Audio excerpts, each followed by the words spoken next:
Young ladies and gentlemen, it's a great pleasure for me to be amongst you. I'm Balasubramanian. You can call me Balu. I represent India as the Deputy Ambassador of India to the Russian Federation. For the past about 2 years, I have been working in Moscow. This is not my first time that I have come to Moscow. I have been here in Moscow. I started my career in Moscow in the year 2000. I went to Moscow State University to learn the language, so I can understand what you speak. But when I speak in a formal level, perhaps the grammar might not work out so well. So I speak in English, but I can certainly understand what you speak.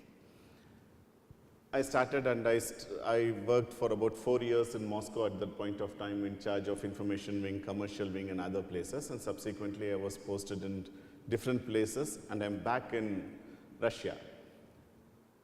Russia for me is like my second home because one, I have spent more than 7 years in Russia alone working as a diplomat, and two, I understand the language, and three, I have been part and parcel of your life for the past 7 years, understanding you, understanding your culture, imbibing what Russia is all about over the past few years.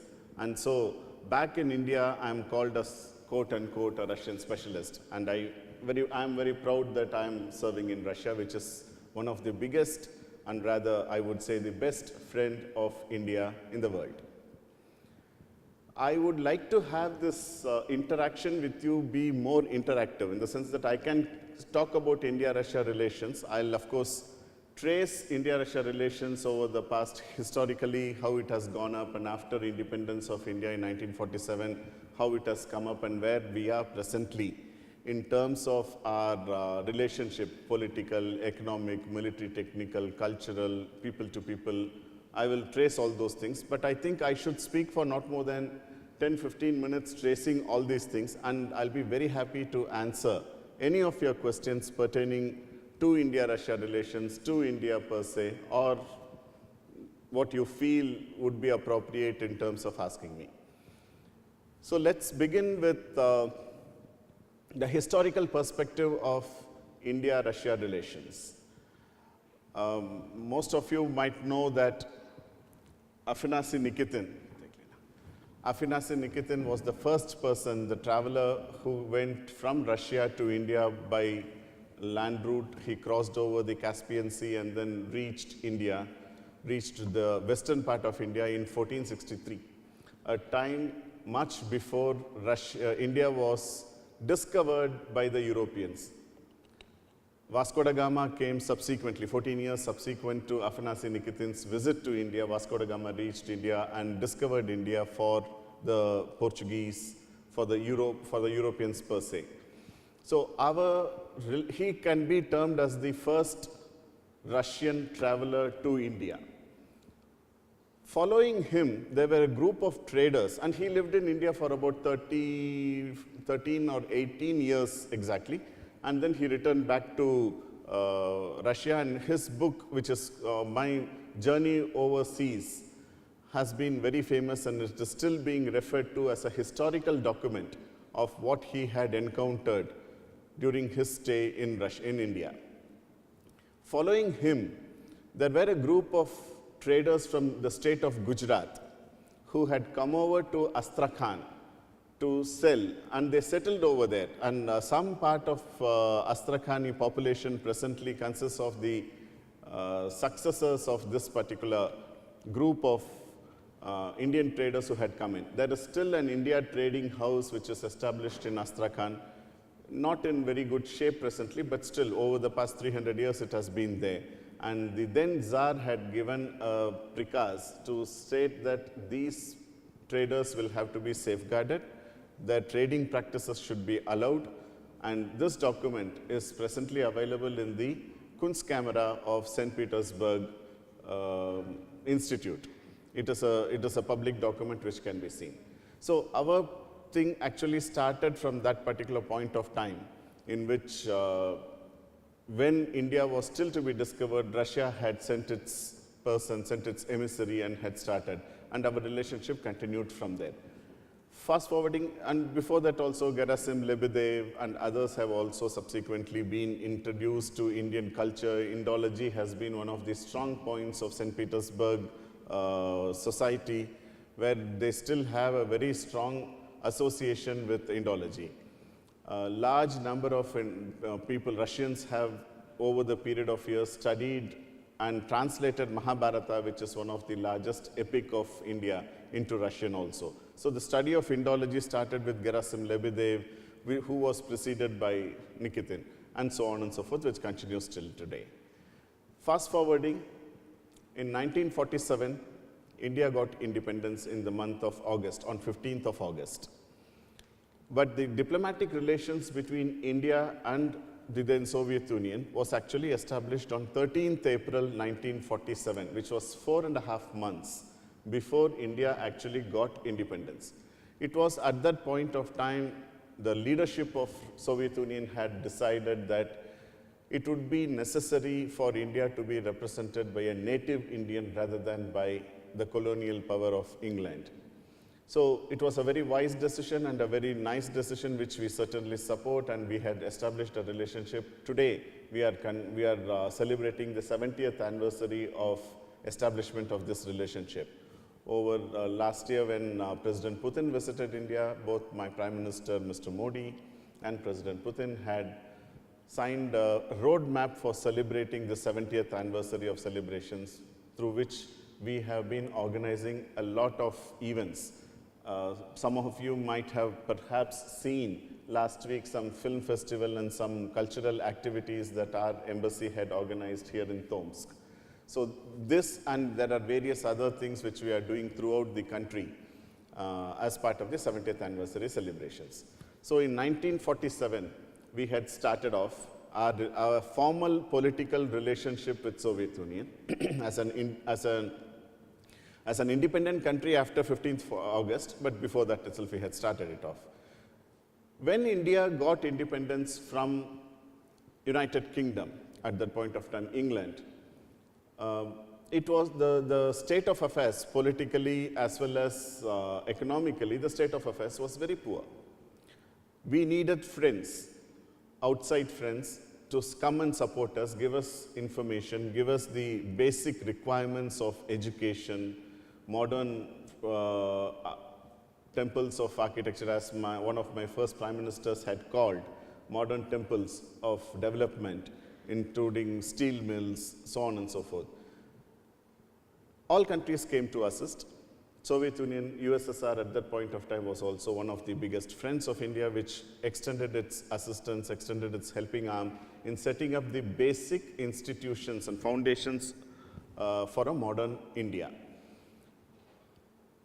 At that point of time, private companies did not have enough capital to invest into infrastructural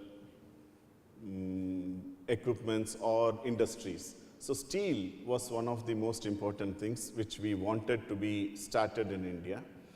And Soviet Union had set up assisted India in setting up both through capital and through transfer of technology at that point of time itself, in setting up 2 steel plants, one in Bhilai and one in Bokaro. These are 2 cities where many of your predecessors and ancestors who are here, maybe some of you may be successors or generations of the same people. More than 5,000 to 10,000 Russians used to live in these 2 cities in setting it up and making successful industry out of it, which are still functioning very profitably and in a big manner, Bokaro Steel Plant and Bhilai Steel Plant. We, of course, did have other countries also, like United Kingdom itself had set up one, USA had set up one, France had set up one, Germany had set up one, but Russia had set up 2. Professor Rikun just spoke about the Indian Institutes of Technology. One of the Indian Institute of Technology in Mumbai was actually set up with the assistance of USSR at that point of time. And these, as Professor Rikun had also noted, are the best universities in India, best institutes in India. And to get into that, every year, nearly 600,000 students appear, and about 2,500 get selected. I appeared I didn't get selected. I finally became a diplomat. So it's a very hard entry into the system. But the fact is, these are some of the best institutes, and USSR had assisted in setting up one of such institutes in India, and which we are proud of. So HEC Ranchi is another, just to give another example, Heavy Engineering Corporation in Ranchi, another industry was again set up by USSR at that point of time. And just 2 years back, SNITMASH of Russia has once again taken up the challenge of modernizing this particular plant. So what I'm trying to say is that immediately after our independence, USSR had come to the assistance of India to make it into a modern, independent, strong, and self-sufficient India. The role that Soviet Union played at that point of time is enormous, which we acknowledge very gratefully. Our Prime Minister Jawaharlal Nehru at that point of time had also toured Russia, USSR at that point of time, and had taken so many lessons out of how to govern a country. One of the biggest lessons that he had taken and adapted in India was the 5-year plan.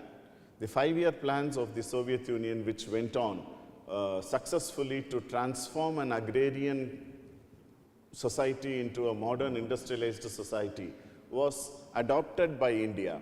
And we also followed the 5-year plan for many years, and we continue to do so. We constituted what you had, something like a planning commission. We constituted a planning commission, and we are presently following the 5-year plans in a very meticulous manner. So the contribution of Soviet Union in the making of modern India in all fields, whether it is education, whether it is industry, whether it is planning process, whether it is in governance, we had huge contributions from your side.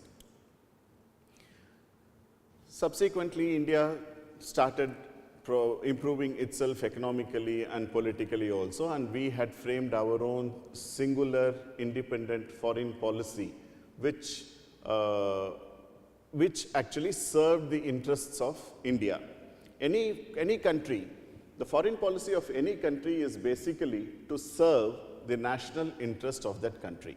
So today, if it is required that you would need to have a particular kind of relation with any particular country, so that your interests, whether it is in terms of economy, whether it is in terms of political thing, or whether it is militarily required, whichever way, your foreign policy will be tuned to that. And that is the case in respect of any country.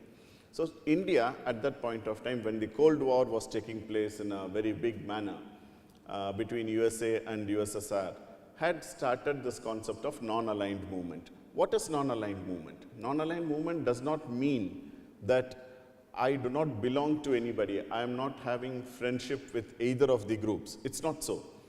Non-aligned movement would only be a policy which will allow independence of choosing at any particular point of time. In terms of, we are not an ally to any particular group of countries, whether it is the US or the Western Bloc, or to put it simply, the NATO powers or the Warsaw Pact. So we were not considered to be part of any of these, both of these groups rather, at any given point of time. So we cannot be taken for granted. When it suited, we did support, and most of the time we were following the policies that were actually followed by the USSR on many occasions. It was quite convenient and quite needy for India and a group of about 77 countries which formed part of the non-aligned movement to follow a particular way of policy which was advocated many a times by Russia, USSR at that point of time. So we continued to have our good relationship with Soviet Union throughout the period, irrespective of the fact that Cold War was on or not. Coming again fast forward, during this period, the leadership of both the countries had invested a lot of time, lot of energy, lot of political capital in ensuring that the relationship between the two countries was raised at every point of time. There were there were political visits which took place, there was economic activity which took place, there was cultural exchanges which took place. Yesterday I was talking to one of your colleagues over here, and I mentioned how as a young student and as a young boy, I was brought up with the information of Soviet Union readily available through Progress publication. Was one of the publications which USSR at that point of time had in India. In today's world, you may call it as propaganda, but that doesn't matter, because as long as information is available first-hand by any country to another country, you can call it as propaganda, but it is important that we understand each other. It is important that we know what it is. Today, we are at a stage where there is a lot of information gap between our two countries. This was addressed at that point of time through active participation of government in terms of Progress publications and publishing so many manuals, so many literature, so many books and other things. And coming over to your education field, I think I should trace a little back. In 1930, the only Nobel laureate in India on literature, Rabindranath Tagore, had visited Russia, USSR, and he had gone around. And the first and the only impression that he carried back, which he wrote in his book, was basically that how universalization of education was achieved during USSR time, in the terms that when India at that point of time under the colonial rule had more than 63% of the people, it's a large population, and 63% of the people were illiterate during that time, in 1930s, when Rabindranath Tagore had come over here. He was very impressed with the education system and universalization of education in Soviet Union and wanted to replicate that system back in India. So these are some of the roots that we trace between our relationship, which has had severe and positive impact on the relationship as well as in the development of our country. So education also we had continued even during Cold War with the exchange of students, scholarships which the USSR had provided, and today we are at a stage wherein we are having a lot many Indian students studying in Russia.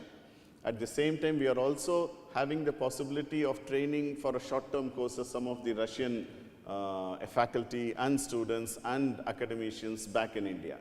So this system has been going on. Come to talk about the political relationship, let us fast forward and come over to 1991 when Russia emerged, and Mr. Yeltsin became the president, and we continued to have a strong relationship with Russia. And when Mr. President Putin became the president in 2000, it was at that point of time that India and Russia signed an agreement for strategic partnership. What does strategic partnership mean? Again, it does not mean something that I would accept everything that you say, or you will accept everything I say. But a strategic partnership is a partnership which finds common purposes, common basis, and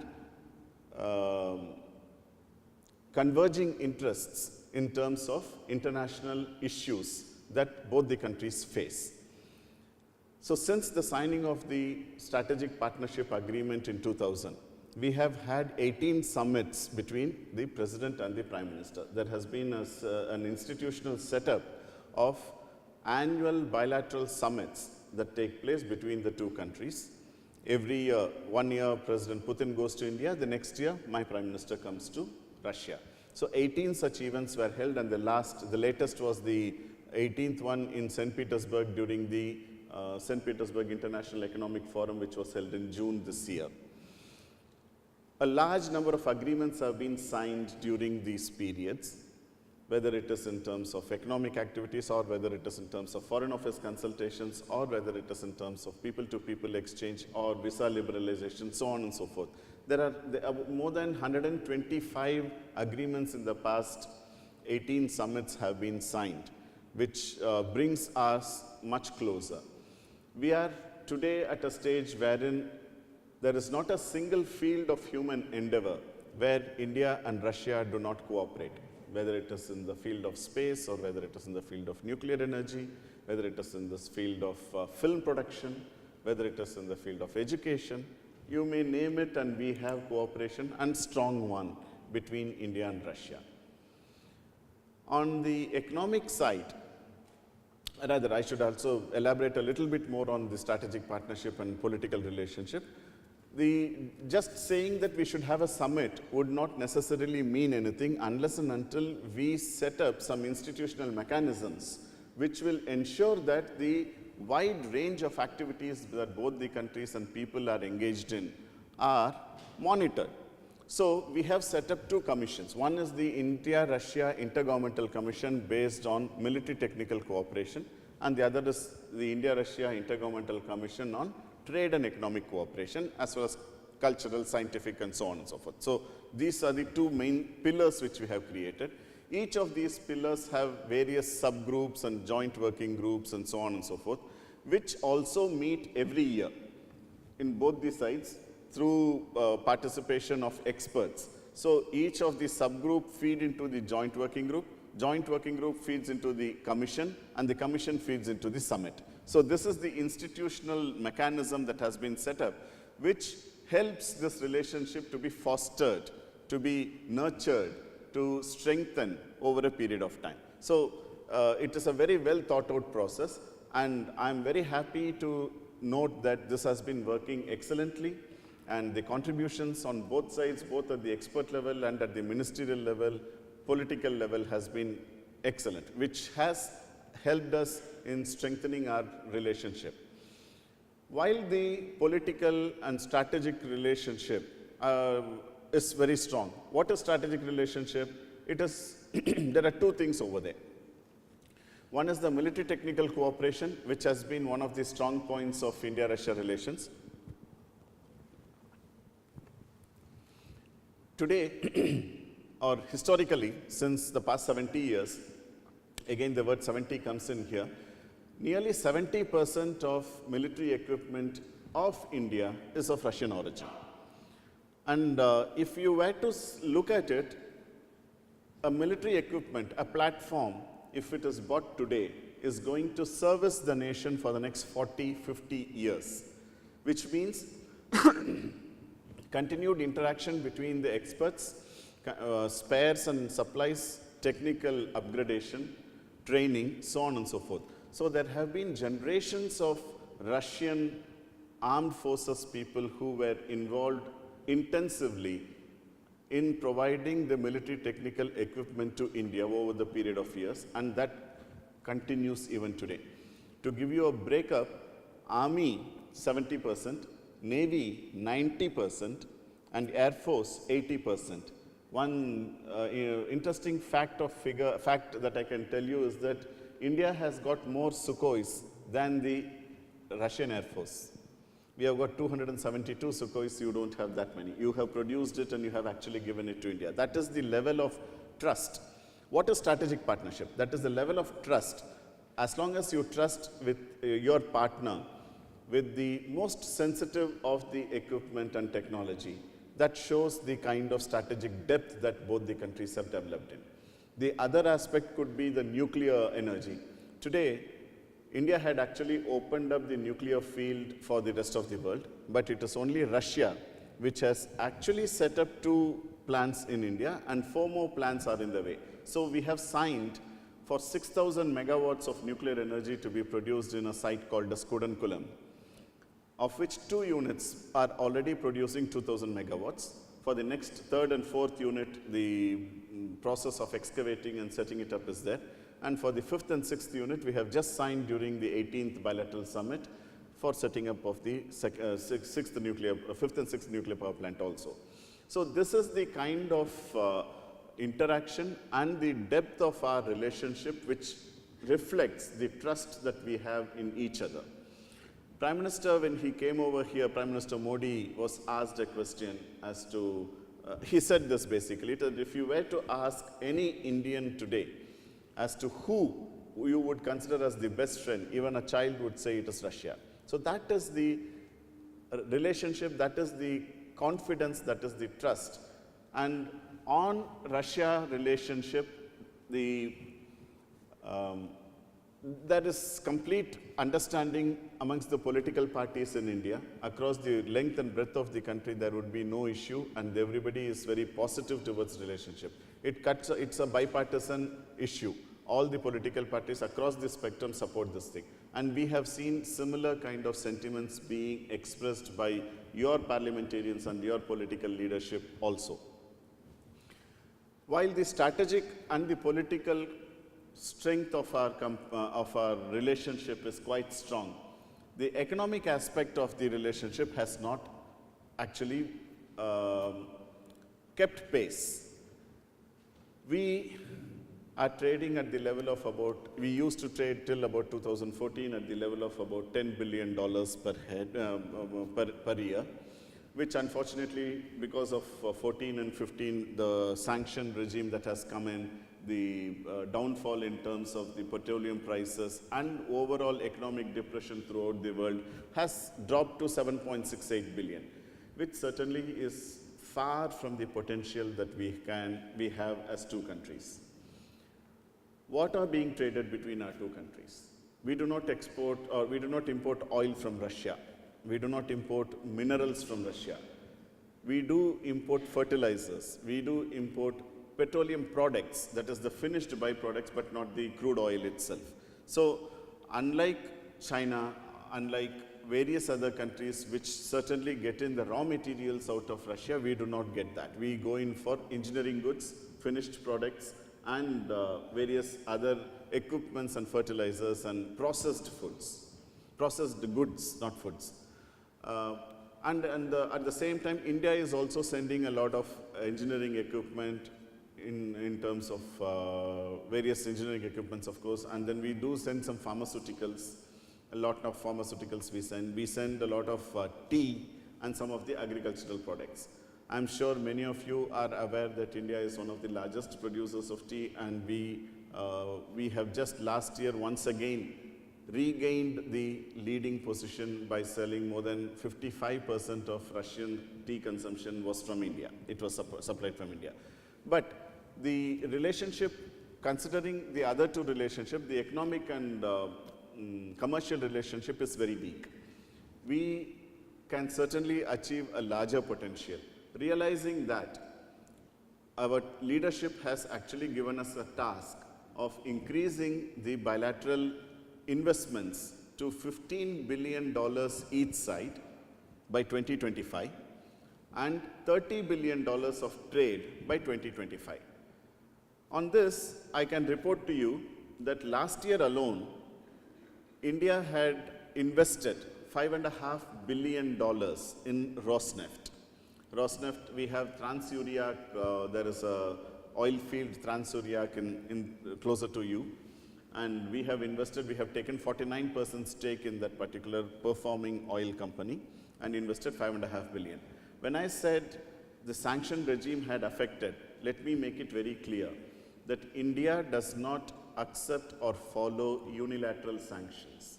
We do not accept single country sanction being imposed on any other country.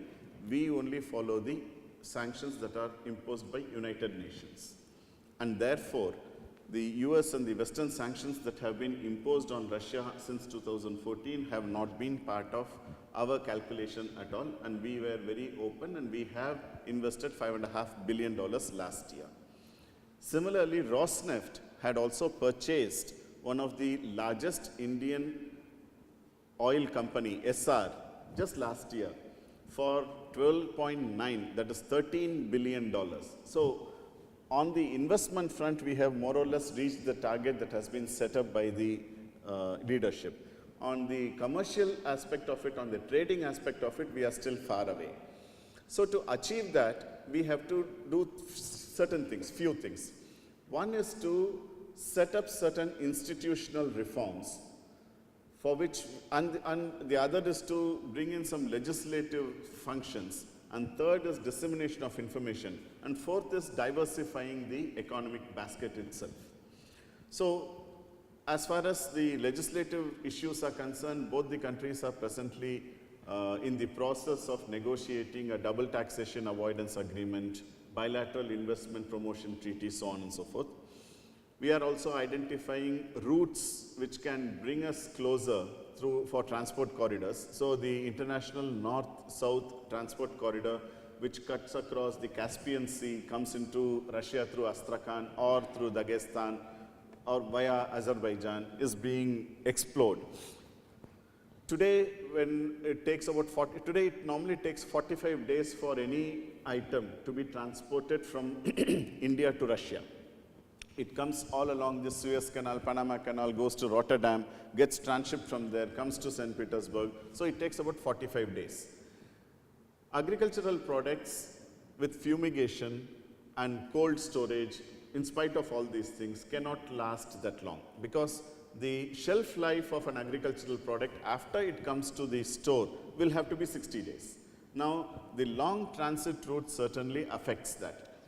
So what we have been doing is to identify the alternate transport corridor through INSTC, which will reduce it by 40%, and so in 25 days we will be able to transship goods between our two countries.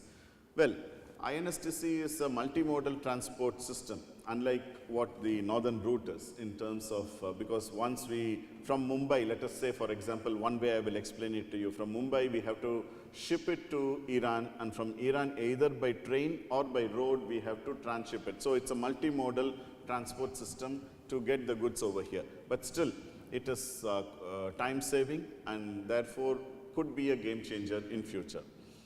We have to diversify our trade basket. From the traditional concepts, we have to diversify. Educational services, financial services are certain things which certainly would be in a position to see an increase in the trade basket of us.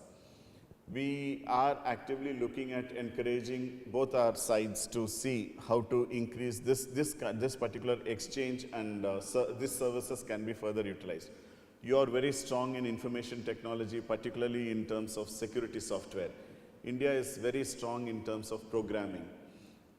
This is one area where we have not been able to actually come together. We have not yet come together. 63% of world's software is being developed in India or by Indians. Now, that's a huge number, considering that information technology has permeated throughout any field that you operate in, whether it is banking to agriculture. Information technology is playing a major role. On the security software side, like Kaspersky or Mail.ru or Yandex and others, you have giants who have been actually working in this field in providing services as well as in terms of security. So it's a great opportunity for both our countries to come together. We hope that we do that sometime later, and we are in the process of doing it. The concept of Russia-India network of universities, which we have now set up 2 years before, and I am here presently for the second plenary of this particular thing, is fundamentally to widen the scope of our interaction, to see whether we can go in for joint research, joint production of certain items, and joint collaboration between universities so that the startups can come up, your ideas can seamlessly flow into Indian markets, Indian ideas can seamlessly flow over here so that the markets of both the countries can be utilized. The young minds like you, your ideas, your wishes, your work, your hard work can certainly pay for all those things. So Russia-India network of universities is something in this direction. We were also discussing there are various other national initiatives which our Government of India has started, and that would also provide excellent opportunity for exchange of scholars, academicians, and so on and so forth.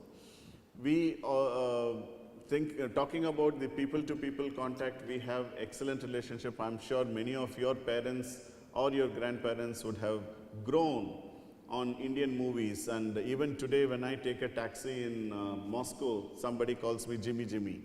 So whether it is Raj Kapoor or whether it is Mithun Chakravarti, your elder generation certainly knows them. Today, you do not know as much as they used to know. So this is our task is basically to bridge this information gap between our two countries. What is Russia today is not exactly known to many of my Indian compatriots. And what is India today, most of you do not appreciate it, in the right perspective. That's because of the lack of information between our two countries. Our task as a diplomat, as young students, is to provide opportunities for more mingling, getting people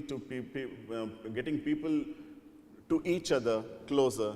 We have signed a youth exchange program under which about 50 of Russian youth had gone to India last year, and this year we had about 65 Indian youth come over here.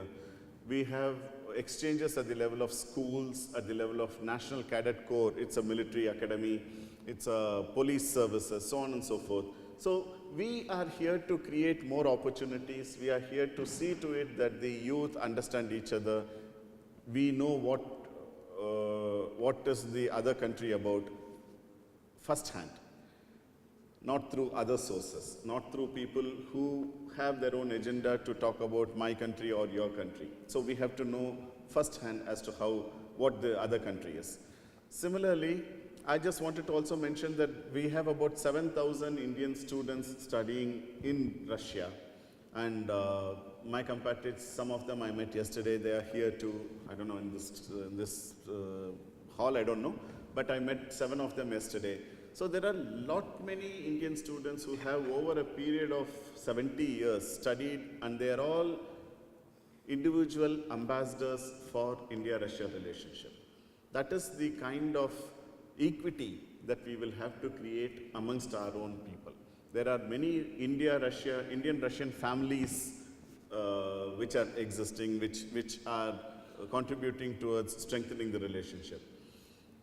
If you look at the science and technology aspect of it, apart from what I mentioned in terms of temples of modern architecture that have been set up, today we have an integrated long-term program through which we collaborate. We have a DST, which is the Department of Science and Technology, and the RFBR, Russian Fundamental Research, and FASO, so on and so forth. So these institutional mechanisms we are trying to develop. The first cosmonaut of India, Rakesh Sharma, had actually flown off Soyuz 11. He was put in space by Russia. Today we are trying to see how we can put in a joint lunar mission and putting in a manned mission also between our two countries. Roscosmos and ISRO, they are collaborating together.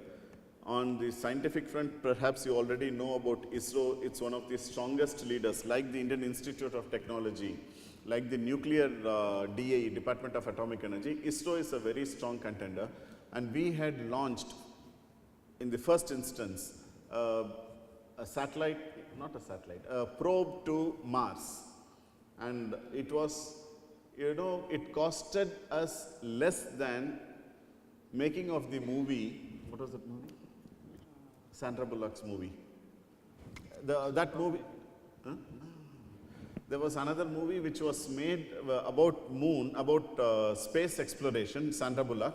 It cost 100 million. And the total cost of sending actual probe to Mars cost us 75 million. So there is this concept of frugal engineering which India has developed. Your technology is excellent. Our technology is also growing fast. The frugal engineering is something which is very competitive in India. We have built a car which has got more than 2,000 patents, which costs less than 1 lakh. Less than $1,800, a whole car, a brand new car. It's not a second-hand one. It's a small car, Tata Nano.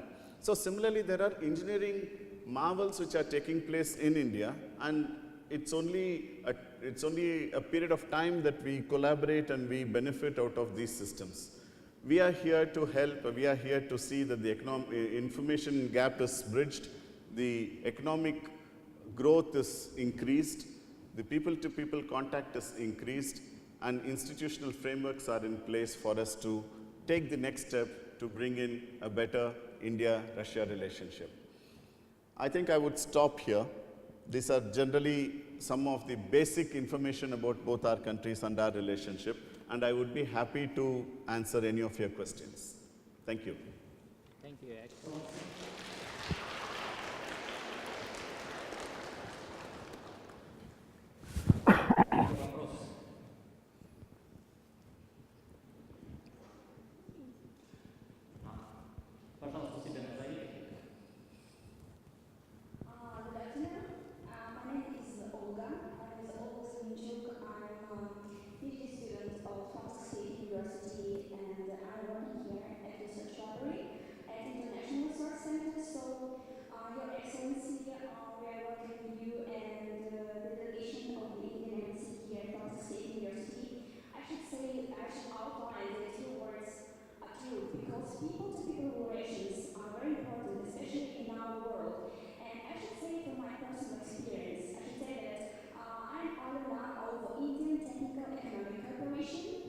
I passed a traineeship 3 years ago at the Energy Resource Center in New Delhi, India, and it was a marvelous experience. One of the most awesome experiences in my life, and my course was devoted to sustainable development, and I had a chance to visit. So we had a field trip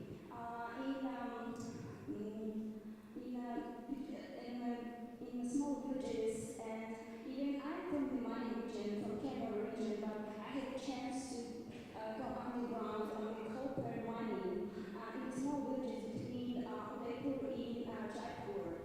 So it was a really awesome experience. And I should say that regarding the people work, our Tomsk State University, together with the research library, organized English speaking clubs, which have been continuing like almost 3 years. And I should say that students from India, they have become very active participants of our club. And I should say that one student of Tomsk, from Tomsk Polytechnic University, he has become a student of our TOEFL courses. So people-to-people relations, they continue on.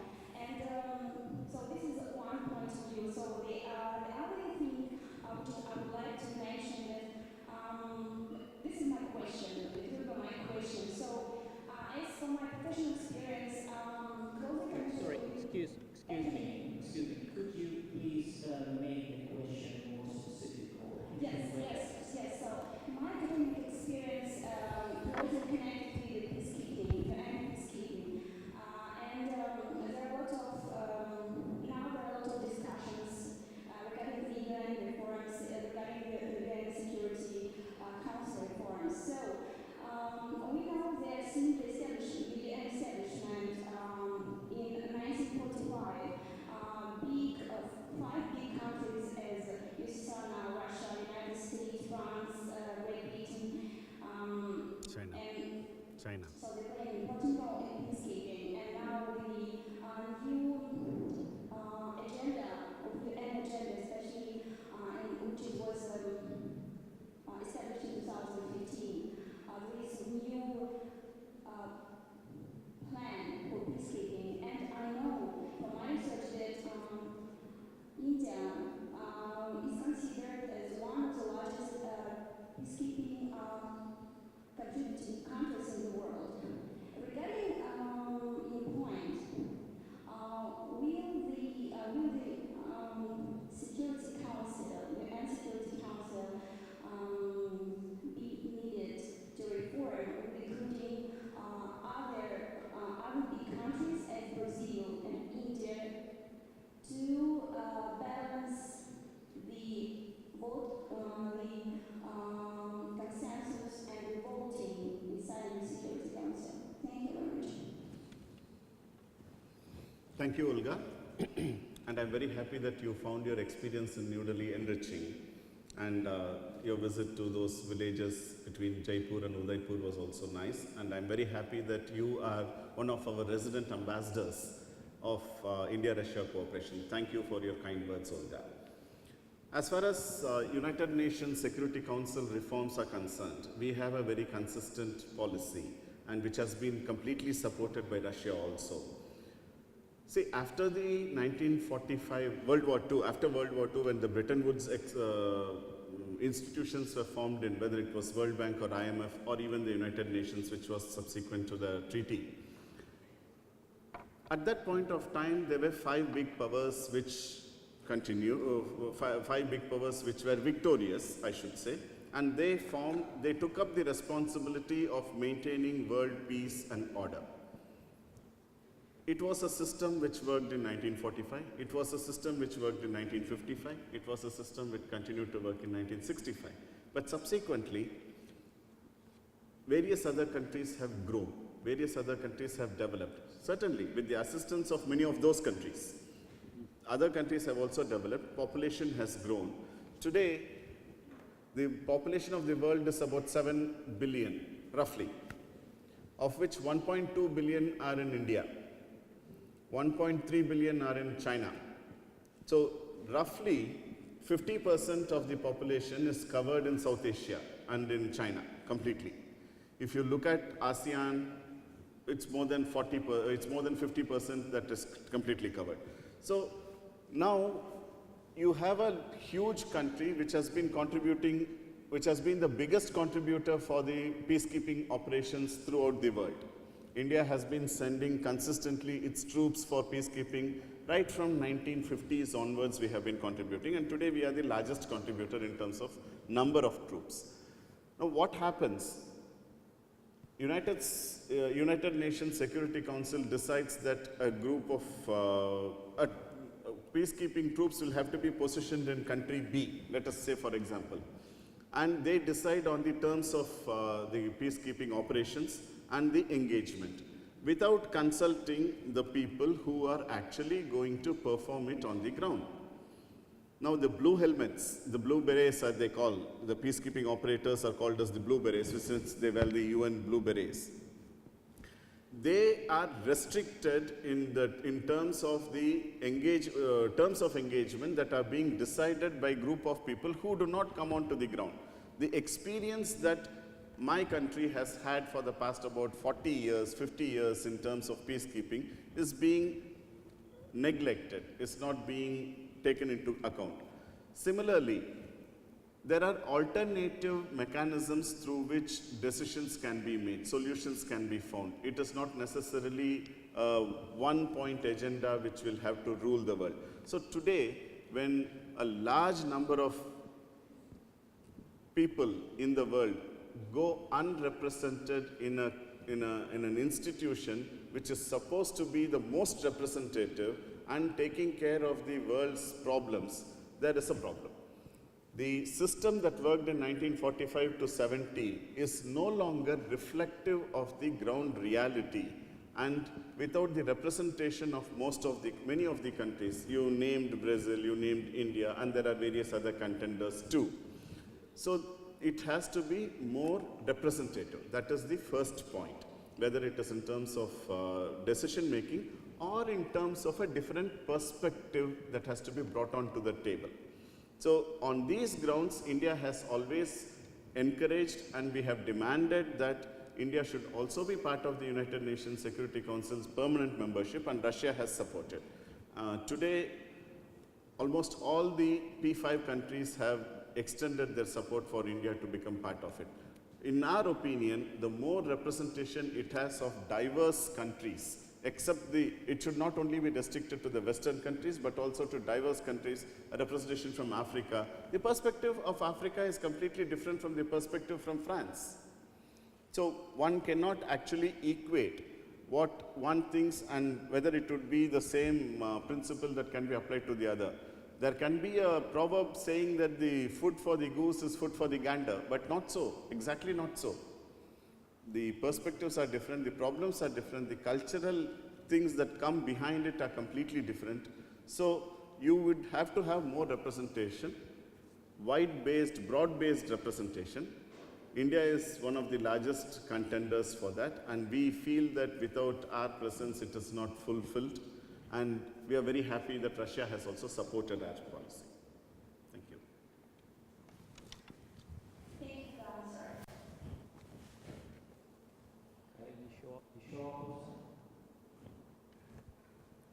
Hello, my name is Anna, and I'm from the course of International Relations faculty, and I'm researching Indian biotechnology sector, and it's very interesting for me, and I know that it's very important sector nowadays for India. And I would like to ask you about Indian-Russian cooperation in the sphere. Maybe there are some projects or conferences in countries or in Russia or in India about this issue. And mostly I'm interested in Indian biopharmaceutical sector. Indian biopharmaceutical. Okay. Yeah, thank you, Anna. Yes, this is a very prospective area in which India has a lot of experience, and it has put in a lot of effort in bringing up children who study biotechnology, biopharmacy, pharmaceutical area and others. India is also the largest generic drug producer, in the sense that the basic molecules that form part of any particular drug, the generic drug, it's not the patented one, but the generic drug, of which India is the largest producer and supplier throughout the world, including to Russia. On the biotechnology area, we have had a few successes in terms of some of the institutes and some of the companies which have come up, particularly in southern part of India, in Bangalore. We, who have actually contributed and won patents in terms of new biotechnological products. In terms of, I mean, again, it has been divided into various sectors, particularly whether it is agriculture sector for genetically modified products or genetically enabled products, or in terms of bacteria for pollution cleaning, so on and so forth, or in terms of food production itself. So the biotechnology area is quite varied. And there have been some successes in India. I wouldn't say major like what the Baltimore area or Germany has done in terms of biotechnology, but there has been a lot of contribution from the Indian biotechnologists also. And pharmaceutical also, it has been quite a graded development, particularly in terms of generic products. And some of the molecules have also been created by India, whether it is Dr. Reddy's laboratories or Ranbaxy.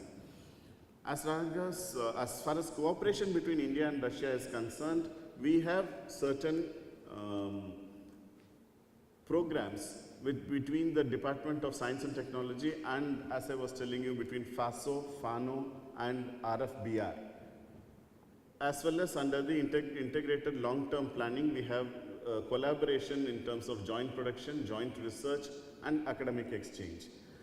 If you ask me anything very specific on biotechnology sector, the program is on, but I haven't got any success stories that I can share with you presently between our two countries. But we do have institutional mechanisms which can help. And we will be happy to share it with Mr. Saurabh Kumar is our Counselor Science and Technology, and we would be happy to share with you further information in terms of the collaborative mechanisms that we have set up. We'll do that. Would you like to add anything on that, please? Just to add that we have, as I mentioned earlier, that we have utilized the work of International Intergovernmental Commission on Science and Technology under the framework of trade and economy. We have a dedicated subgroup on biotechnology, which reports to the joint working under the umbrella of Financial Technology of India and Ministry of Sciences of Russian Federation. So, if you are interested to have more, we can get into Professor 2 minutes. Thank you very much.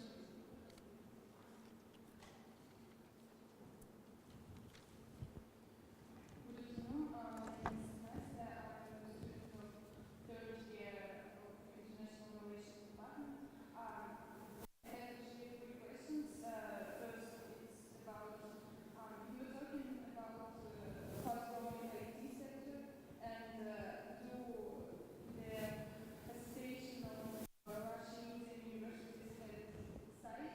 This is the first question. Or are you going to have sites or this information are going to be on the Russian media embassy site? So the next one. Sorry, could you repeat the question? Do we have a site or website for RN? Yes, we do. Yeah, I can provide a link to that. What? I can provide the link. Okay. Yeah. Thank you. And the next one about movie. Can you, I don't know,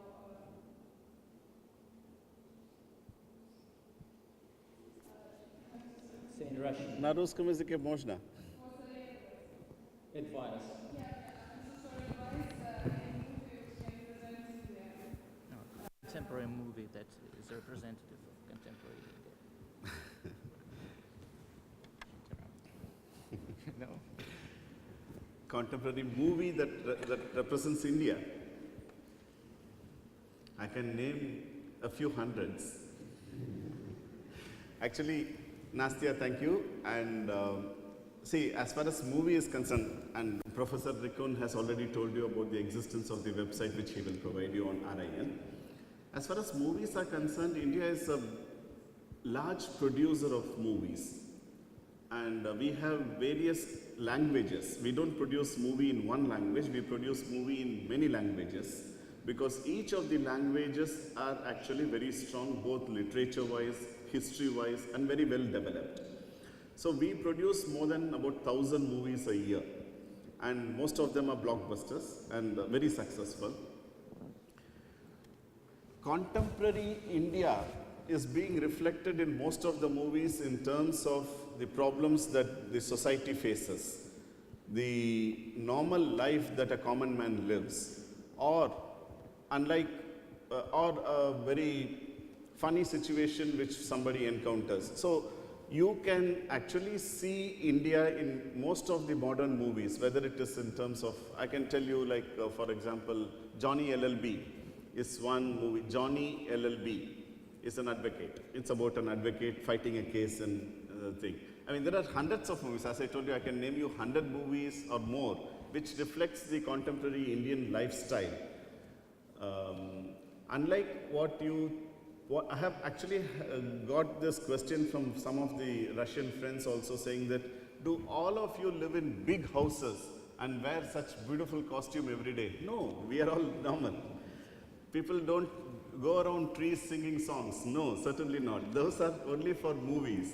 But the actual social problems that are encountered in a normal day-to-day life are being reflected very well in most of the contemporary Indian movies. There's a huge list. I think we recently, last week, we had a list of about 4 movies which were screened in Tomsk.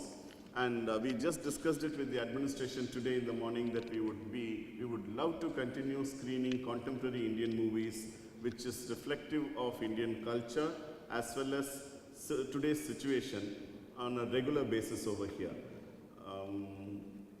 I think if you go into any website, you would be able to identify at least 20-25 movies which are being released recently, having a very contemporary problem being addressed and reflective of Indian life.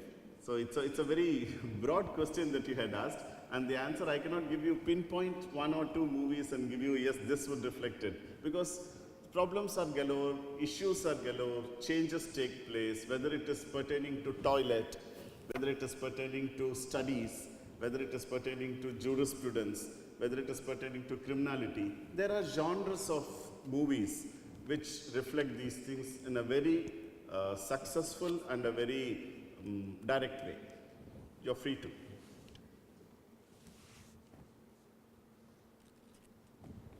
Yes. Yes, Anna. I will remember my name is Anna, and I'd like to ask you about the learning Hindi language for Russian students. What do you think, first of all, is this direction important in our relations, and does India have any schools or association for learning your language for Russian students, for example? Thank you for the interest, and yes, it certainly would always help knowing another language. For me, when I learned Russian, as I told you, Russia became my second home. Since I know the language, I know the culture, so on and so forth.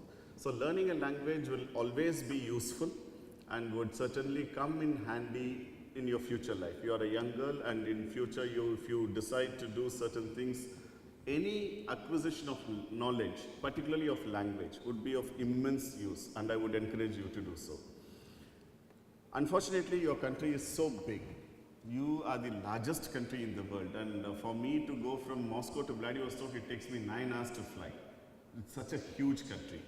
So it is not possible for us to set up institutions or teaching positions in almost every place. I mean, it is not possible. Physically not possible for a foreign country to set up such institutions.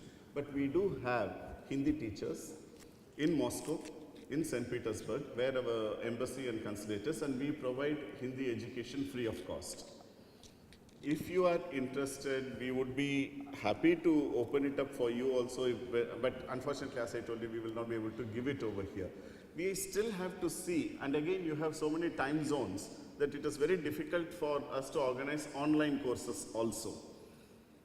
But it's a question worth pondering, and if there is enough students who want to, we can even set up a chair of Hindi teacher in the university on cost-sharing basis through the Indian Council for Cultural Relations.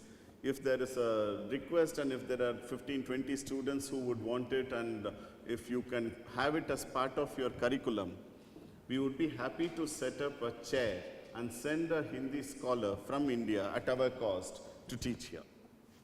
So that is something which we can do, but we need that request come from the university side. If that is so, we will certainly be in a position to do it. We can sign a MOU and we can do that. But till such time, you come to Moscow and we'll teach you Hindi. Okay, thank you, but maybe there's an problem in India to come to you and learn your English or your Hindi language. Sorry, could you please repeat? Maybe there is some progress in India to learn language. We do. We do have Hindi speaking courses which can be offered, but for that you have to have some basic level of information, basic level of language. If you have, we can improve upon that course through a long-term course in India, which is completely sponsored by us. As Olga had gone on ITech course, there are courses which we offer for long-term Hindi learning for 2 years, which can make you a master in Hindi. But to go there, you need to have some fundamental knowledge of the language. So if you start, we will be able to help. Thank you very much.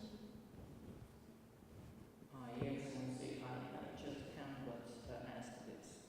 There are some examples of widespread attempt to make a culture and language popular at Confucius Institute. So they are operating all over the world. There are over 1,000 institutes and branches and departments. While in Brazil, in Russia, UK, US, and so are there any programs comparable to that, or perhaps Indian government has something in mind that is more or less similar to what the Chinese are doing? Well, India independently had thought about this soft diplomacy, as we call it. And we have cultural centers which have been instituted in many, started in many of our embassies. Whether it is in Moscow, we have multiple things, and we also have chairs in Kazan and in PFU, and in Vladivostok we are starting one. We are going to have one more in the Russia State Humanitarian University, RSUH, RGGU. So we have chairs in different places, whether it is on Ayurveda or Hindi class or Indology. We have these chairs. Similarly, in various other countries also we have similar cultural centers which have been started, which offer studies in yoga, Hindi, classical dance, music, all those things we provide it for free.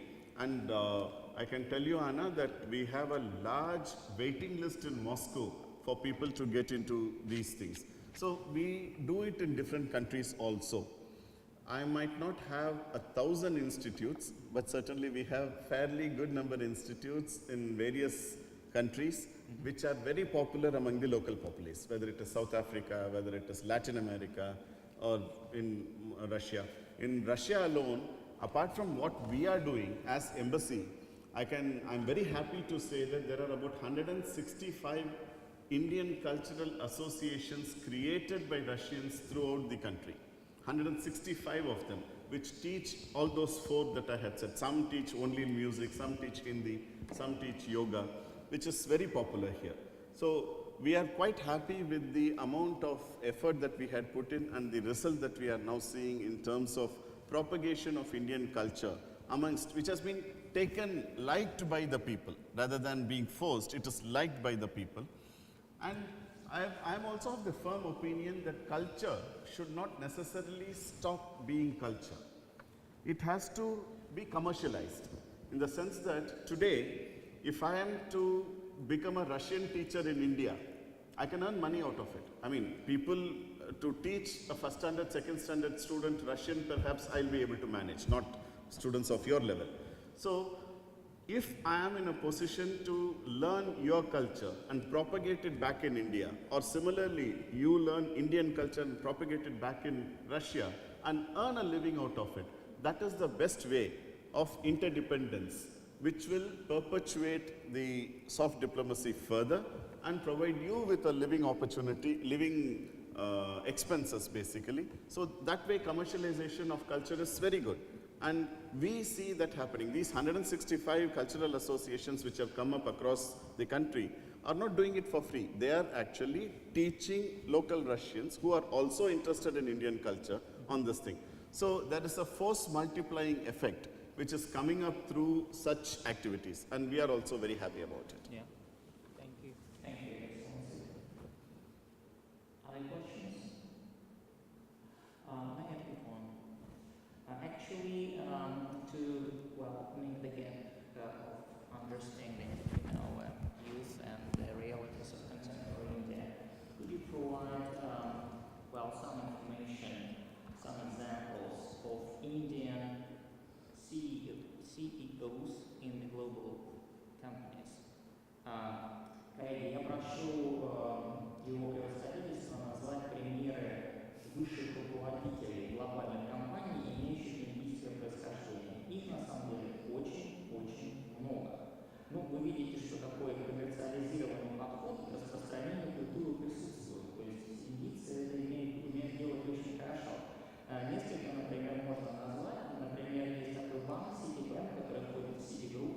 Один из вице-президентов его индиец. Дальше знаменитая компания Cisco, вице-президент индиец. Компания Systems, основатель и председатель совета директоров индиец.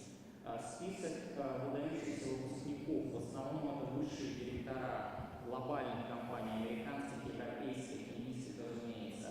Только из сети IIT, о которой мы говорили с вами в начале, занимает несколько страниц. Если вы в интернете посмотрите, Indian Institute of Technology, там в конце список этот есть. Тем не менее, не все туда пойдут, и я хотел бы, чтобы его превосходительство привел хотя бы несколько таких примеров. Just a couple of examples, okay? Say for example, Indra Nui, the head of PepsiCo, is an Indian. We have Google, the head of Google, Sundar Pichai, is an Indian. We have, I'm presently not able to remember the names, but I know of at least 18 senior positions in US companies which are actually Indian. Name it Google, Microsoft, Amazon, not the head of course, but others. And large number of Indians are serving in very senior positions in any of the other technical areas. Citibank, as you rightly said, is one. Jaguar? Jaguar is an Indian company presently. We have, Tatas have brought on Jaguar. Cyrus is another, not Cyrus, which is the other UK-based steel company. Bharti Mittal is here. He's in Karaganda and others. There are many brownfield and greenfield companies which have actually been brought over by Indian companies throughout the world. Tatas have actually gone into a major thing. Reliance have gone in for shale oil in India. Mukesh Ambani has done shale oil group in India, in the United States. There are many, Jindal is a big company which has established itself in Latin America in extraction of zinc and other rare earth materials. South Africa, we have a large company. So there are many, and most of them are from IITs and from Indian Institute of Management. So they have taken over, but as I told you, Sundar Pichai, who's head of Google. Google? Yeah. Sundar Pichai of Google. Then even in Apple, there is a vice president. Not Tim Cook's, obviously, but there's a vice president. In Amazon, there's a vice president. So there are various people who are throughout. And Silicon Valley, just as a joke, Silicon Valley, almost 60% of the startups are from India.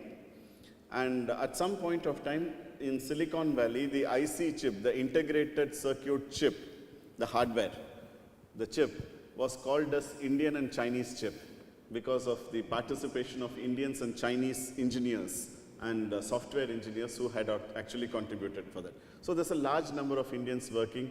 We have about 25 million Indian compatriots working outside India, 25 million. So that's a large number. And most of them are into high-end job, high technology jobs. Over 90% of IT graduates went abroad, most of them to the well-meaning and top-level positions. 90%, 90. Скорее еще вопросы. У нас осталось 5 минут времени, поэтому есть еще немножко шанс. А пока думайте, я тогда еще задам. Olga is asking again.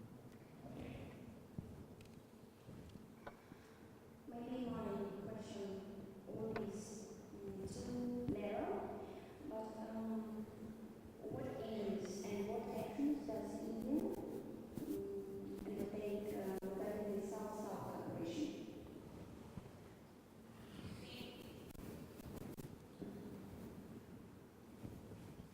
South-South cooperation, I'm sure most of you know what it means. Basically, developing countries to help other developing countries come up at par is what is called a South-South cooperation.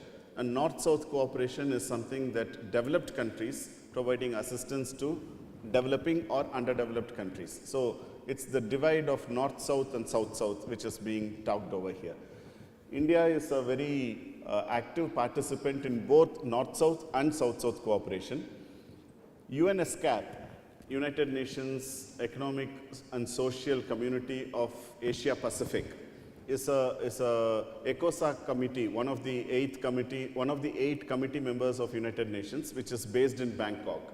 And India is an active participant, as in other United Nations organizations, in UNESCAP also, where South-South cooperation is one of the most important agenda points.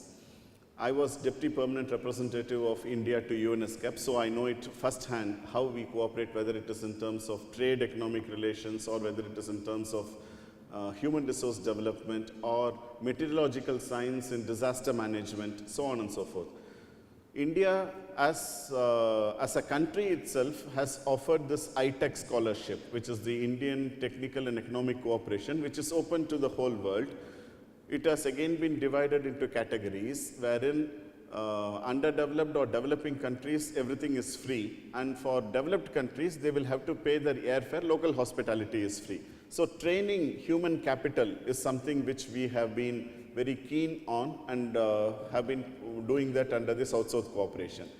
The other thing is technology transfer. Whatever technology we have created, we have been free to actually use it for South-South cooperation.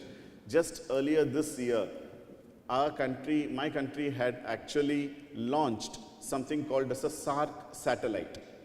For the South Asian Association of Regional Cooperation, there are about 8 countries presently, with Afghanistan also part of it. We have launched a satellite for developmental activities which all these countries can freely use with no cost to them, both in terms of launching and in terms of utilization of the data that is being generated. We also help in generating the data and identifying what they need. So this is another classic example of my country doing the extra mile in terms of South-South cooperation.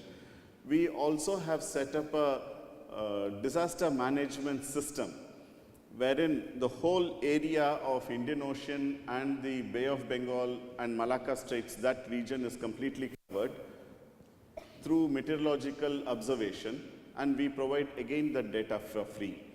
After the 2004 tsunami had happened, which has hit after Indonesia, which has hit India and others, India was the only country which was in a position to not only take care, we were also hit very badly.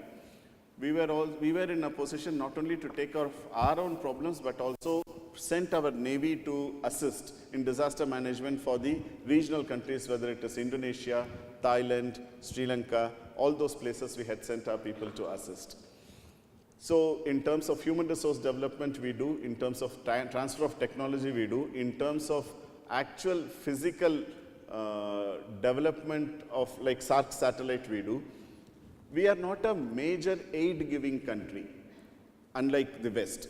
But we have also provided lot many aid related activities we have been doing. For example, in Afghanistan, the contribution in the past about 10 years in development of the economy and the social fabric of Afghanistan, we have contributed to the tune of about $3 billion.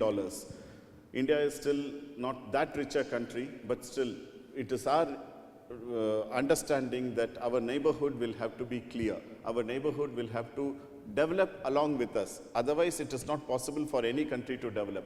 So we have contributed $3 billion to the economy of Afghanistan, and we have developed it.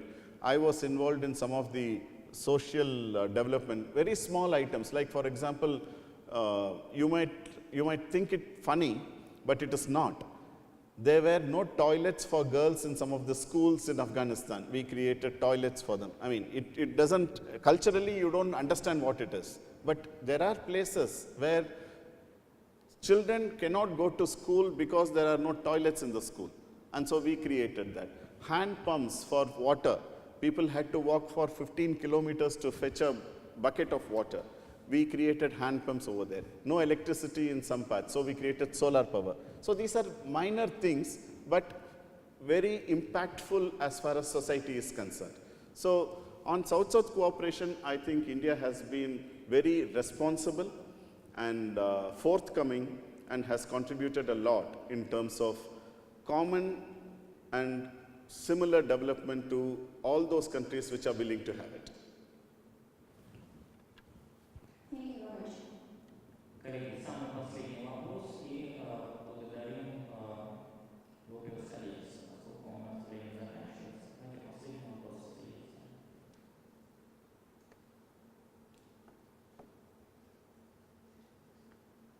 Okay.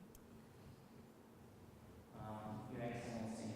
No, she's saying something. Good afternoon. My name is Kate, and I'm a second-year student of regional studies, my department of Foreign Ministry.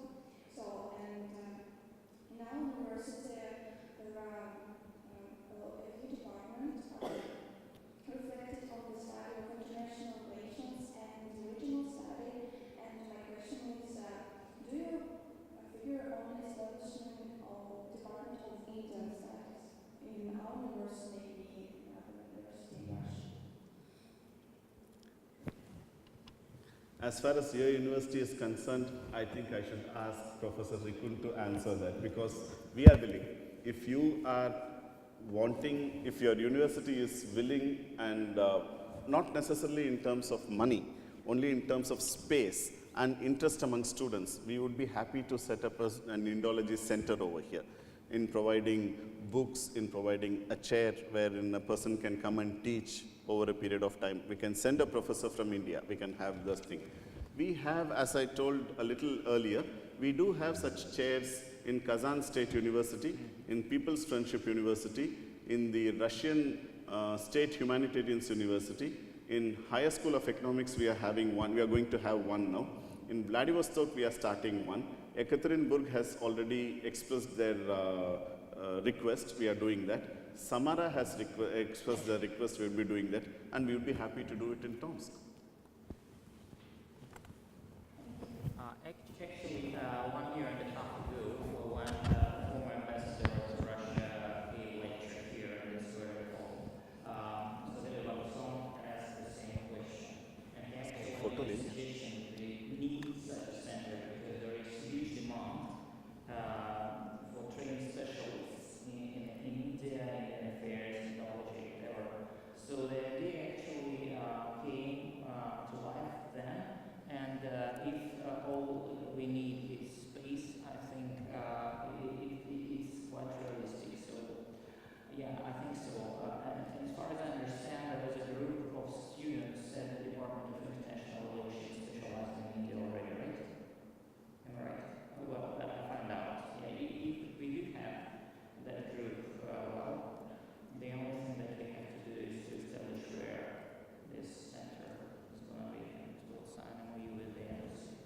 The subject could be Indology, contemporary Indian studies, language, Ayurveda, yoga, whatever. You choose and we will be able to help. Коллеги, благодарю